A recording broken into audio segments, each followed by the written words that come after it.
MAX son las siglas en alemán y es la traducción, el traje simulador modular de simulador de edad.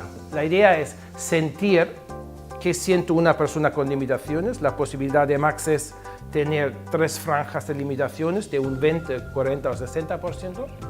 Y si queremos tener en cuenta las edades, puede ser entre 50 y 80 años, más o menos. ¿Por qué? Porque si tú te pones un traje y te puedes sentir en la propia piel de una persona que tiene limitaciones, eso te le facilita mucho más a la hora de trabajar con ellos, tener en mente cuál es su conducta y por qué reaccionan en ciertas acciones que nosotros como profesionales estamos haciendo, reaccionan de una manera u otra.